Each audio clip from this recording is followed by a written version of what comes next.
Hello बच्चों, आज मैं क्लास 10 चैप्टर 2 चरों वाला रैखिक समीकरण युग्म प्रश्नावली 3.1 का क्वेश्चन नंबर तीसरे का पहला वाला बताऊंगी और बहुत ही आसान तरीके से बताऊंगी कि आप लोग को समझ में आ जाएगा।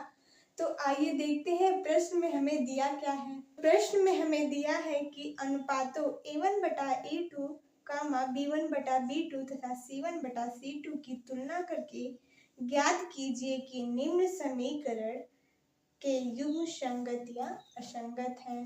तो हमें प्रश्न में कुछ भी नहीं ज्ञात करना है, हमें समीकरण दिया हुआ है और हमें बस ये ज्ञात करना है कि ये समीकरण संगत है कि असंगत। तो आइए देखते हैं। तो पहले हम लोग समीकरण बनाएंगे किस रूप का, a1x plus b1y plus c1 बराबर 0। पहले हम लोग इसी का रूप का समीकरण बनाएंगे। तो आइए देखते हैं।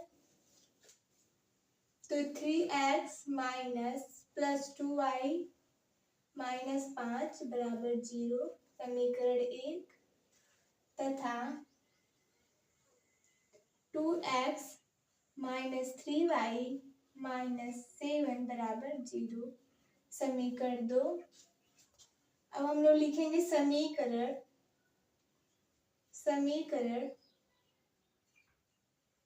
एक की तुलना a1x plus b1y plus c1 बराबर 0 या c1 से करने पर तो जब हम लोग तुलना करेंगे तो a बराबर हमें कितना मिलेगा 3, b बराबर हमें कितना मिलेगा 2, c बराबर कितना मिलेगा माइनस का 5, a1 b1 c1।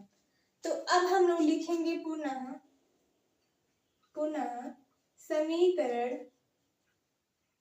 2 की तुलना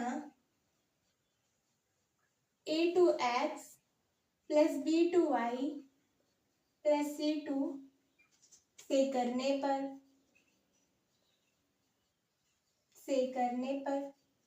तो हमें a2 बराबर अब कितना मिलेगा 2, b2 बराबर कितना मिलेगा माइनस का 3, c2 बराबर हमें मिलेगा माइनस का 7। तो अब हम लोग लिखेंगे इसीलिए a1/a2 is equal to not b1/b2। अब हम लोग इसमें मान रख देंगे सूत्र में। तो मान रखेंगे a1 का मान 3, a2 का मान 2 is equal to not b2 का मान b1 का 3 माइनस का 3। हम लोग मतलब कि अच्छे से करेंगे इसको। तो 3/2 is equal to not minus 2/3 लिखेंगे। अतः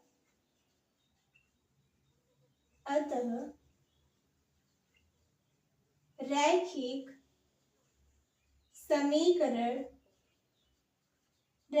समीकरण युग्म संगत है। क्या है? संगत है। हम लोग लिखेंगे अतः रैखिक समीकरण युग्म संगत है। तो हमें प्रश्न में बस पूछा है संगत और असंगत ज्ञात कीजिए। तो मैंने आप लोगों को बहुत ही आसान तरीके से बताया है और यही हमारा ये आंसर हो जाएगा। तो हमने पहले एक सवाल डाला था जहां हमारा बस a1x² मतलब कर दिए थे, तो इसीलिए हमारा वो सवाल गलत हो गया था। तो मैंने फिर से मतलब ये सवाल